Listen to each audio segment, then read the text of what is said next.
रब्बे कायनात के नाम से इब्तदा और लाखों करोड़ों दुरूद सलाम नबी मुकर्रम सल्लल्लाहु अलैहि वसल्लम की ज़ात अक़दस पर। नाजरीन, आप देख रहे हैं programme on the other side और मैं हूं आपका मेजबान आबिद नसीर। नाजरीन, भारत में शिद्दत पसंद तंजीमों ने मुसलमानों के कत्ले आम का ऐलान कर दिया है और मोदी हुकूमत ने चुप साध ली है।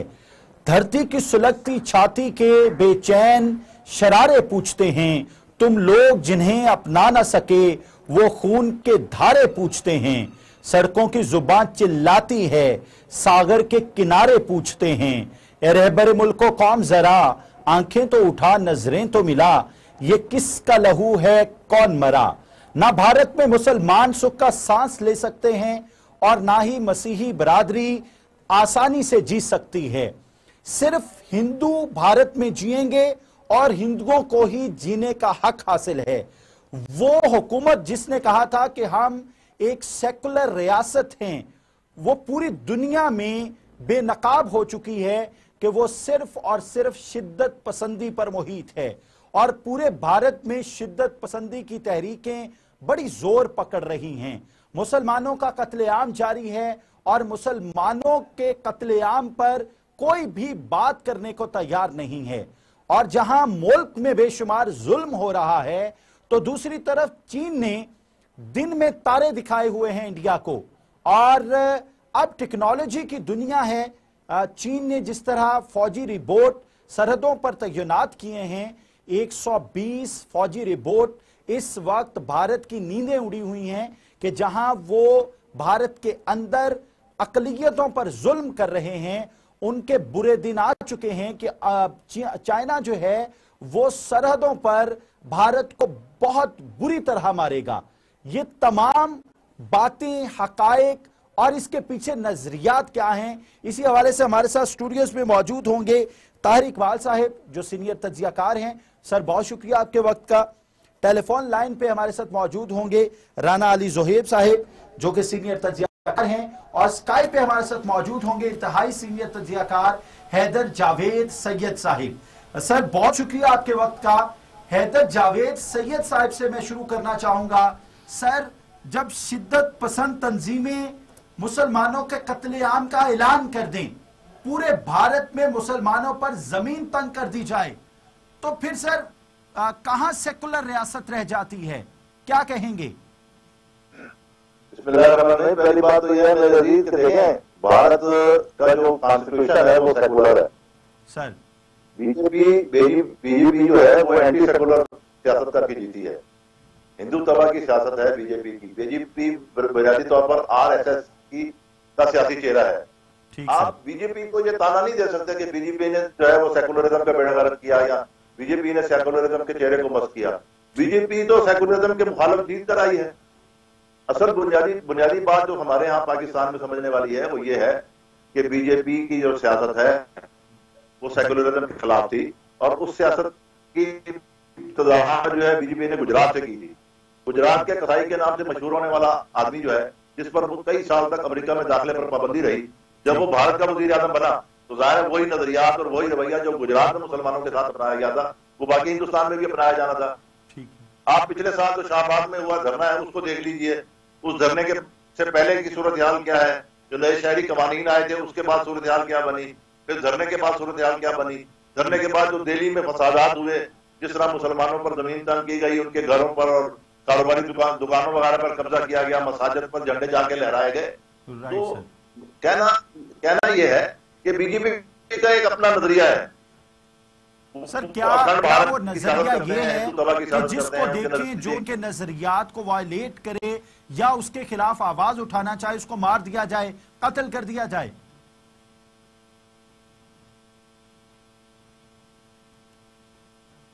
हैदर जावेद पसंदी हो या मजहबी इस इंतहा पसंदी में दूसरे का वजूद बर्दाश्त नहीं करता कोई इंतहा पसंद। ठीक सर, है ना, दूसरे का वजूद बर्दाश्त करेंगे। वो एक खास सियासत लेकर आए हैं। शुद्धि तहरीक किसने चलाई थी? आरएसएस ने और भाजपा वगैरह ने। तो ये सारा एक तसलसल है, सारे को एक तसलसल में देखना पड़ेगा। और हम ये कह सकते हैं कि इस वक्त बड़े सगीर की या भारत की बदकिस्मती ये है कि भारत का सुप्रीम कोर्ट भी वही कुछ कर रहा है जो भारत की जनता पार्टी की हुकूमत कर रही है। ठीक। बाबरी मस्जिद पर जो उन्होंने फैसला किया वो इंसाफ के तकाजों के मुताबिक तो नहीं था, हिंदुत्व के मुताबिक था। तो जिस मुल्क की सबसे बड़ी अदालत जो है वो हिंदुत्व के मुताबिक फैसले देने लग जाए, उस मुल्क की हुकूमत से आप क्या तवक्को कर सकते हैं? Right sir. सर, आलमी ताकतें खामोश हैं, क्या उन्हें ये खामोशी सूट करती है?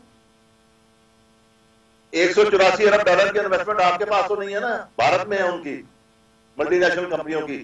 मेरे भाई, जिसमें 184 अरब डॉलर की इन्वेस्टमेंट होगी मल्टीनेशनल कंपनियों की, तो वो मल्टीनेशनल कंपनियां जो है वो पाकिस्तान की तो नहीं है, वो ऑस्ट्रेलिया की हैं, बरतानिया की हैं, न्यूजीलैंड की हैं, कनाडा की हैं, अमेरिका की हैं, फ्रांस की हैं। जिन ममालिक की मल्टीनेशनल कंपनियां हैं वही आलमी चौधरी हैं। तो वो अपनी मल्टीनेशनल कंपनियों के मफादात को देखेंगे कि मुसलमानों के मफादात को देखेंगे? मुसलमानों के मफादात को अगर वो इंसानियत के मफाद को देखना बनता है ना सर। सर, इंसानियत का मफाद जो है ना वो माशी मफादात के बाद होता है दुनिया में। जिस तरह हम जो है ना ये अपनी बातें करते हैं कि इंसानियत है, इंसानियत अगर होती तो बशरकी तैमूर का फैसला जो है वो 13 दिनों में हो गया था, कश्मीर का फैसला 73 साल में नहीं हुआ। इंसानियत होती तो जुनूबी सूडान का फैसला जो है वो 3 माह में अक़वाम मुत्तहिदा से करा लिया गया था आजादी का, तो कश्मीर का अब तक क्यों नहीं हुआ? मसला ये है कि सारी दुनिया एक और अंदाज में देखती है सारे मामले को। ठीक सर, ठीक। मुसलमानों का मामला और अंदाज में देखा जाता है, गैर मुसलमानों का मामला हो तो किसी और अंदाज में देखा जाता है। जितने मुजालम पिछले 72 साल में या आप कह लें पिछले 7 साल में भारत में मुसलमानों पर हुए हैं, इतने ही मुजालम खुदा ना खास्ता किसी दूसरी मजहबी कम्युनिटी के साथ भारत में हुए होते तो सारी दुनिया को इंसानियत का दौरा पड़ा हुआ होता। सर, बहुत शुक्रिया। आपकी तरफ मैं दोबारा आऊंगा। स्टूडियोज में हमारे साथ तारिक इकबाल साहब मौजूद हैं। तारिक इकबाल साहब, क्या कहेंगे? ये शिद्दत पसंदी इंतहाओं को छू रही है और पूरी आलमी ताकतें खामोश हैं। बिस्मिल्लाहिर्रहमानिर्रहीम। हम लोग जानते हैं कि भारत के अंदर जब भी स्टेट इलेक्शंस करीब करीब होते हैं, नफरत अपने अरूज पे होती है। इस दफा यूं होता है कि भारत का एक स्टेट, भारत का एक इलाका जिसका नाम उत्तराखंड है, उत्तराखंड का एक इलाका जिसका नाम हरिद्वार है। हरिद्वार में 17 से लेकर 19 दिसंबर तक एक धर्म संसद होता है। धर्म संसद का मतलब यह है रिलीजियस पार्लियामेंट। इसका मतलब यह है कि मजहबी बैठक, यहां पर शिद्दत पसंद लोग इकट्ठे होते हैं जिनका ताल्लुक बजरंग दल से है, जिनका ताल्लुक विश्व हिंदू परिषद से है, जिनका ताल्लुक आरएसएस से है। और इंतहाई अफसोस की बात यह है कि इस धर्म संसद के अंदर बीजेपी के कुछ अमायदीन भी शामिल थे। अब इस धर्म संसद में यूं होता है, कुछ लोग तकारीर करते हैं, उन तकारीर का लुबे-लुबाब ये था, बॉटम लाइन ये थी कि मुसलमान आपको जहां नजर आए मुसलमानों का कत्लेआम कर दिया जाए। इस धर्म संसद के अंदर एक आदमी जिसका नाम प्रबोधानंद गिरी है, वो स्टेज पे आता है और वो सामने बैठे लोगों का मुखातब होकर कहता है, और बड़ी अजीब बात मैं आप लोगों को बताने लगा हूं जो हमारे सब पाकिस्तानियों को पता होनी चाहिए। वो अपनी कौम को मुखातब होते हुए प्रबोधानंद गिरी कहता है कि मैं चाहता हूं कि इस देश के आर्मी के लोग सब इकट्ठे हो जाएं, पुलिस के लोग इकट्ठे हो जाएं, पॉलिटिशियंस इकट्ठे हो जाएं, हिंदू लोग इकट्ठे हो जाएं, ये सारे लोग इकट्ठे होकर मुसलमानों का उन्हीं लाइंस के ऊपर कत्लेआम करें जिन लाइंस के ऊपर म्यांमार के अंदर रोहिंग्या मुसलमानों का कत्लेआम हुआ था। और इस बात को एंडोर्स किया जाता है। सब लोग वहां पर, ये जो वीडियोस बनी है ये वायरल है, ये आप सोशल मीडिया के ऊपर देख सकते हैं, फेसबुक के ऊपर देख सकते हैं, ट्विटर के ऊपर देख सकते हैं। इसके बाद एक खातून है। अच्छा साहब, यहां मैं अगर इसी को इंडोर्स करूं, उन्होंने ये कहा कि तत्हीर का वक्त आ गया है, सफाई का वक्त आ चुका है। तो कितने अफसोस की बात है कि सफाई मुसलमानों की तत्हीर करनी है, मुसलमानों से पाक करना है। और ये बात कही गई। और एक और खातून है, उन खातून का नाम है पूजा शकुन पांडे। ये दो लोग बड़े मशहूर हैं जी इस पूरे धर्म संसद के अंदर जहां से ये पूरा प्रॉब्लम ओरिजिनेट करता है। एक का नाम बता चुका हूं, प्रबोधानंद गिरी, और दूसरा पूजा शकुन पांडे। पूजा शकुन पांडे स्टेज पे आती हैं और सामने बैठे लोगों से मुखातब होते हुए कहती हैं कि अगर 100 हिंदू भी इकट्ठे हो जाएं और सब मिलकर मुसलमानों का कत्लेआम शुरू कर दें तो आज मैं आपको यह कहती हूं, क्लेम करती हूं कि इस धरती से ये सारी चीजें सफाई हो जाएगी और मुसलमानों से हम आजाद हो जाएंगे। जब आप अपने धर्म संसद के अंदर इस तरह के लोग बुलाएंगे, और मैं यहां रुककर एक बात आपको बता दूं, 2019 में जब भारत के अंदर गांधी की एक 150th बर्थ एनिवर्सरी सेलिब्रेट कर रहे थे, हर तरफ खुशी के शादियाने थे, तो यही पूजा शकुन पांडे एक गांधी का पुतला बनाती है और वो सारे सीन को अनेक्ट करती है जिस तरह से नथुराम गॉडसे ने एक पिस्तौल लेकर गांधी के ऊपर गोली चलाई और उसे कत्ल कर दिया। तो वो पूरा सीन अनेक्ट करती है जब गांधी के हवाले से पूरे इंडिया के अंदर सेलिब्रेशन जारी थी। उसके बाद ये जो धर्म संसद है ये छत्तीसगढ़ में भी होता है, उसके बाद ये दिल्ली में भी होता है। लेकिन अफसोस की बात ये है कि 3 जगहों के ऊपर ये इस तरह के धर्म संसद होते हैं। साहब एग्जैक्ट जो उस खातून के लफ्ज थे कि अगर चंद 100 हिंदू इकट्ठे होकर 20 लाख मुसलमानों को मौत के घाट उतार दें तो वो एक वक्त में फाते बनकर उभरेंगे। ये बड़ी अफसोसनाक बात है कि इतनी बड़ी रियासत जिसमें कहा जाता है कि तमाम अकलियतें महफूज हैं, वहां वाज़े तौर पे खुलेआम एक खातून रहनुमा जो है वो मुसलमानों को धमकियां दे। राना अली ज़ुहैब साहब की तरफ चलूंगा। राना साहब क्या कहना चाहेंगे? ये तो खुलेआम धमकी है कि भारत में हिंदुओं के अलावा कोई और पर नहीं मार सकता। जी बहुत शुक्रिया सर। सबसे पहले तो मैं आपसे ये कहना चाहूँगा, बल्कि अपने व्यूवर्स को भी ये कहना चाहूँगा कि ये भारत की तरफ से पहला मौका ऐसा नहीं है कि जिसमें वो अपने हिंदू लोगों को, अपने मजहब के लोगों को, या अपने एक पॉलिटिकल उनके एक तंत्र होते हैं उसको इस्तेमाल करके तो वो मुसलमानों के खिलाफ इस तरह के मामलात को ना उठाएं। इस वक्त अभी जैसे ताहिर साहब ने बात की कि भारत में आज से 2 माह बाद जो इंडिया की 5 स्टेट्स हैं जो मैं आपको गिनवा देता हूँ, एक यूपी, उत्तराखंड, गोवा, मणिपुर और पंजाब। ये 5 स्टेट्स हैं जिनमें इलेक्शन होने हैं। हमेशा से जो आरएसएस की आइडियोलॉजी है, जो मोदी की आइडियोलॉजी है, जिसे आरएसएस की तो बेसिकली बात हम कह सकते हैं, मेरे ऑब्जर्वेशन के मुताबिक तो ये मोदी की आइडियोलॉजी होती है कि जब उसने इलेक्शन जीतना होता है, चाहे एक छोटी सी स्टेट का हो चाहे पूरे मुल्क का हो, उस वक्त उनको वोट बैंक उसका एक चीज पे, और वो है कि वो मुसलमानों के खिलाफ कितना जुल्म मुसलमानों पे कर सकता है और वो मुसलमानों के खिलाफ कितना उठ सकता है।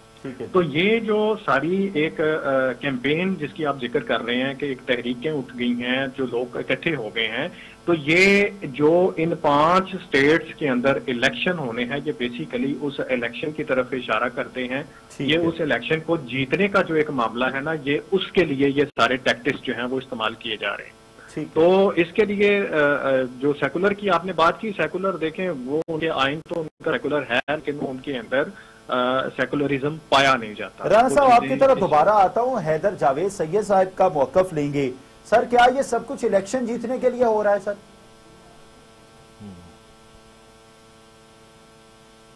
हैदर जावेद सैयद साहब हमारे साथ मौजूद नहीं है। राना साहब आप कंटिन्यू कीजिए। आप कहते हैं कि ये सिर्फ इलेक्शन को जीतने के लिए सब कुछ हो रहा है। सर देखें, मैं सिर्फ इन इलेक्शन की बात नहीं करता हूं। आप इनके जो जनरल इलेक्शंस होते हैं जो आफ्टर 5 इयर्स होते हैं, आप वो देख लें। जब वो इलेक्शंस करीब आते हैं तो कोई ना कोई हलचल जो है वो मुसलमानों के खिलाफ हो जाती है। फिर उसके बाद यही हलचल हैं जो आपके बॉर्डर्स पे आ जाती हैं कि आपके एलओसी के ऊपर फायरिंग शुरू हो जाती है। आपके फौजी, यहाँ तक कि आर्मी चीफ उनके जो है वो बयानात देने शुरू कर देते हैं। आप कश्मीर के अंदर घुस जाते हैं। तो ये एक आरएसएस की क्या वजह है? देखिए हमारे यहाँ भी इलेक्शन होते हैं, हमारे यहाँ भी गवर्नमेंट बदलती है। इसकी क्या रीजन है कि मोदी जो है वो पिछले 5 साल गुजारता है और जब इलेक्शन करीब आता है तो वो बॉर्डर के करीब वाले इलाकों में आके कैंपेन करता है और वो कहता है जी आर्मी को मैं हुक्म देता हूँ कि वो गोली चला दें, ये कर दें। और इसी उस पे बेसिकली उस आरएसएस में इंडिया की जो अवाम है, जो हिंदू मजहब के लोग हैं, उनके अंदर एक चीज उन्होंने, जैसे हम पिन करते हैं ना, दिमागों के अंदर एक चीज डाल दी है कि जो बंदा, जो हिंदू या हिंदू मजहब से ताल्लुक रखने वाला जो बंदा मुसलमान के खिलाफ हथियार उठाएगा या मुसलमान को तकलीफ देगा, हमारे यहाँ वो बहुत आला है, उसका जर्फ बहुत आला है। ये एक उन्होंने एक क्या लें। हैदर जावेद सैयद साहब हमारे साथ मौजूद हैं। जी जी जी जी सर, इलेक्शन जीतने के लिए ये सब गोरख धंधा हो रहा है, क्या कहेंगे आप? ये लड़ाइयां, ये झगड़े, ये फसादात।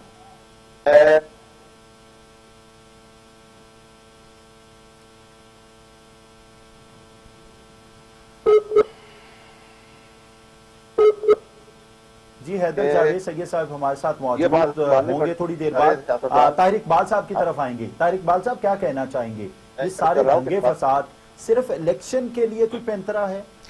ये आपने बात बिल्कुल ठीक कही। मैं आपको 2 साल पहले लिए जाता हूं, 2019 में, जब प्राइम मिनिस्टर मोदी जो था ये 5 रियासतों के अंदर इलेक्शंस हार चुका था और फिर एक ड्रामा अनेक्ट किया जाता है जिसे हम पुलवामा इंसिडेंट कहते हैं। अपने 46 फौजी मरवाए जाते हैं और इस चीज के ऊपर बेशुमार लोग अब लिख चुके हैं और रिपब्लिक टीवी का जो एंकर है वो भी इस चीज के ऊपर बात कर चुका है। उसके बाद जो है बालाकोट इंसिडेंट होता है और वहां पर अपने लोगों को ये बात करते हैं कि हमने 350 पाकिस्तानी मार दिए। तो मतलब ये है कि इंडिया के अंदर एंटी पाकिस्तान और एंटी मुस्लिम सेंटीमेंट बिकता है। जब ये मुसलमानों के खिलाफ कोई तहरीक खड़ी कर देते हैं और पाकिस्तानियों के खिलाफ कोई तहरीक खड़ी कर देते हैं तो ये सेंटीमेंट बिकता है और इस चीज के बलबूते के ऊपर वो फिर वोट गेन करते हैं। वोटर एजेंसी सी वोटर जो है वो बताती है कि बालाकोट इंसिडेंट के बाद मोदी की जो पॉपुलैरिटी है, फेम जो है 60% इंक्रीज करता है। लेकिन यहां रुककर एक बात मैं आप लोगों को बताना चाहता हूं। अभी जो बात हो रही थी बीजेपी की सियासत की, आरएसएस की बात की हो रही थी और ये गुजरात की बात हुई, तो मैं 2-4 मिनट के अंदर पूरा नक्शा आपको खींच देता हूं कि ये मामला कहां से इरप्ट करता है। जी प्लीज। 1920 के अंदर एक किताब लिखी गई और सवाकर नामी एक शख्स ने किताब लिखी जिसका नाम हिंदुत्व था। उस किताब से बेशुमार हिंदू मुतासर होते हैं। उसमें बताया जाता है कि हिंदू मुहासबा जो है इस सोसाइटी के अंदर, इस सोशल फैब्रिक के अंदर हम किस तरह से एक जो हार्डकोर एलिमेंट्स है वो इंजेक्ट कर सकते हैं। उसके बाद 1923 में आरएसएस की बुनियाद रखता है हेडगीवार, बलिराम हेडगीवार। उसके बाद एक शख्स आता है जिसका नाम गोलवाकर है। आजकल गोलवाकर के ऊपर काफी डिबेट होती है क्योंकि प्राइम मिनिस्टर मोदी ये कहता है गोलवाकर जो है मेरा आइडियल है। अच्छा। और यहां एक बात बड़ी इंपॉर्टेंट, गोलवाकर ने किताब लिखी थी, उसका नाम था बंच ऑफ थॉट्स। उस किताब के अंदर वो लिखता है, इस पूरी किताब का लुबे लबाब ये है, इस पूरी किताब को थीमेटिकली कैप्सूल बंद कर दिया जाए तो उसमें यह बात सामने आती है कि हमारे असल दुश्मन जो है वो तानवी साम्राज्य नहीं, हमारे असल जो दुश्मन है वो ये क्रिश्चियंस हैं और मुसलमान हैं। और फिर यहीं से आप देख लें आरएसएस आती है और आरएसएस का एक नुमाइंदा जो इसकी तशरीह कर दीजिए, क्रिश्चियंस किस तरह से दुश्मन हैं? क्रिश्चियंस की तो बहुत बड़ी इन्वेस्टमेंट है इंडिया में। जो क्रिश्चियंस हैं वो इंडियन पॉपुलेशन का पिछले 75 सालों आज तक, पिछले 75 सालों गुजरने के बावजूद आज तक वो 2% बनते हैं। तो जो मुसलमान हैं वो 15% बनते हैं। इन दोनों कम्युनिटीज को, ये बड़ी कम्युनिटी, इवन दलित को, ये जो नॉन हिंदूज हैं, नॉन हिंदूज में आप दलित भी शामिल कर दें कि उनके ऊपर भी जुल्म होता है, क्रिश्चियंस के ऊपर भी जुल्म होता है। मैं थोड़ी सी बात करके फिर दोबारा अपने टॉपिक पे आऊंगा। आप देख लीजिए कि आगरा के अंदर उन्होंने सांता क्लॉज को आग लगाई, इसी तरह हरियाणा के अंदर उन्होंने चर्च मुर्दाबाद के नारे लगाए। वापस आते हैं कि 1969 में जो भारतीय जनता पार्टी की पेरेंट पॉलिटिकल पार्टी थी जिसका नाम जाना संघ है, जाना संघ का कन्वेंशन होता है। उस कन्वेंशन के अंदर ये जो वाजपेयी हैं ये सेकुलरिज्म को डिफाइन करते हैं। वो कहते हैं कि सेकुलरिज्म का मतलब है इंडियनाइजेशन और इंडियनाइजेशन का मतलब है हिंदू महासभा, कि यहां पर हिंदू रूल करे। और उसके बाद 1970 में 1970 में ये लोकसभा में बैठे होते हैं, इनके सामने इंदिरा गांधी बैठी होती है और ये कहते हैं कि जी हमने 700-800 सालों से हमने सिर्फ जुल्म बर्दाश्त किया है और जब मुसलमान रिएक्ट करेंगे तो हम इन्हें नहीं छोड़ेंगे, मारेंगे। इंदिरा गांधी उठती हैं, जो आमतौर पर लोगों को बात करने की इजाजत देती थी, वो वहां पे उठती हैं, इन्हें काटती हैं कि आपकी इस तरह की बात से दंगे होंगे, फसाद होंगे। अब उसके बाद देख लीजिए कि 1990 में साहब एक शॉर्ट ब्रेक, कमर्शियल ब्रेक का वक्त हुआ है, आप हमारे साथ रहिएगा। मिलते हैं शॉर्ट कमर्शियल ब्रेक के साथ। ब्रेक के बाद खुशामदीद। हम ब्रेक से पहले बात कर रहे थे कि मोदी हुकूमत का जुल्म मुसलमानों पर दिन ब दिन बढ़ता जा रहा है और जब जुल्म हद से बढ़ता है तो फिर उसके जो नतीजे हैं वो भी सामने आना शुरू हो जाते हैं। कुदरत बुरी तरह पिछाड़ देती है आपको। इसी तरह मोदी के साथ आज हुआ, दौरे पर निकले किसानों ने बुरी तरह उनकी मुखालिफत की और मोदी को दौरे से वापस आना पड़ा। ये हकायक क्या हैं, तफसीलात क्या हैं? राना अली ज़ुहैब साहिब की तरह चलेंगे। सर फरमाइएगा क्या तफसीलात हैं? बुरी तरह मार पड़ी मोदी को, बड़ी सुबकी का सामना करना पड़ा, वापस आना पड़ा दौरे से। चलिए हुआ ये है कि जैसे ब्रेक से पहले हमने जिक्र किया कि इंडिया की 5 स्टेट्स में इलेक्शन जो है वो होने वाला है। ठीक है। अच्छा, मोदी का ये यूपी, उत्तराखंड, गोवा और मणिपुर में तो वो पिछले को 15-20 दिन से, एक माह से मुसलसल दौरे और अपने जलसे जो हैं और रैलियां जो है वो कर रहा था, और वो जहां पे जाता था एड्रेस करता था। ठीक है। पंजाब जो है वो रहता था इसका। पंजाब में अभी तक उसने कोई रैली या कोई जलसा इस सेंस में नहीं किया था कि जिसको हम एक कैंपेन कह सकें इलेक्शन के लिए। अब हुआ यूं कि उसके जहन में ये था कि मैंने चूंकि किसानों की को 6-7 माह बाद, 8 माह बाद उनकी बात मान के मैंने कानून वापस ले लिया है, तो अब जब मैं पंजाब में जाऊंगा तो मुझे किसान जो है वो बड़ा वेलकम करेंगे, मेरे गले में हार डालेंगे। लेकिन शायद उसको ये इल्म नहीं था कि वो फूलों के हार के बजाय शायद जूतों के हार जो है उसके गले में पड़ जाएंगे। आज हुआ यूं कि उसने पंजाब के अंदर फिरोजपुर, ये फिरोजपुर जो है वो एग्जैक्टली पाकिस्तान के बॉर्डर से सिर्फ 10 किलोमीटर के फासले पर वाक़ई है। वहां पे इनका ये प्लान था जलसे का। अच्छा, अब इस जलसे की जो जिम्मेदारी है ये लगाई गई कैप्टन अमरिंदर सिंह पे, वही कैप्टन जो एक्स सीएम था पंजाब का। अब हुआ यूं कि कैप्टन साहब ने सारे जो है मामला, जो सारे इंतजाम है वो किए। अब जैसे ही जो मोदी साहब का तैयारा है वो बठिंडा पहुंचा, एयरपोर्ट से जब वो गाड़ी के अंदर बैठे तो उनको एक मैसेज मसूल हुआ। वो मैसेज ये था कि आप जिस जलसागाह में जाना चाह रहे हैं उस जलसागाह में एक भी बंदा मौजूद नहीं है जो आपकी तकरीर को सुनने के लिए वहां पर मौजूद हो। अच्छा। उन्होंने स्क्वाड को वहीं पे रोका और उन्होंने पूछा कि भाई ये क्या मामला है, क्यों लोग क्यों मौजूद नहीं है। जब इस चीज की तफ्तीश की गई तो पता चला कि वो किसान जो रास्ता था मोदी का एयरपोर्ट से, जहां पे वो जहाज पे उतरे से पंडाल तक जाने का, वहां के रास्ते में एक टोल प्लाजा आता है। इन्होंने क्या किया किसानों ने कि उस टोल प्लाजा के ऊपर बरनाला वो इलाके का नाम है जहां पे टोल प्लाजा था, उस टोल प्लाजा को उन्होंने बंद किया।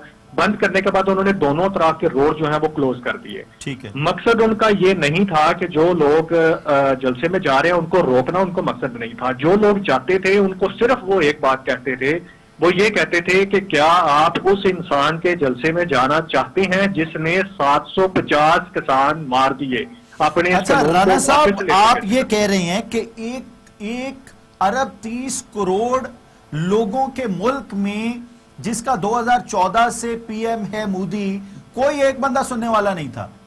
उसको पंडाल की तस्वीरें मैंने आपके साथ भी शेयर की हैं और मेरे पास भी मौजूद है, अगर हो सके तो नाज़रीन को दिखाइए। उस पंडाल में सिवाय सिक्योरिटी के अमले के अलावा वो सारे का सारा खाली पड़ा हुआ था।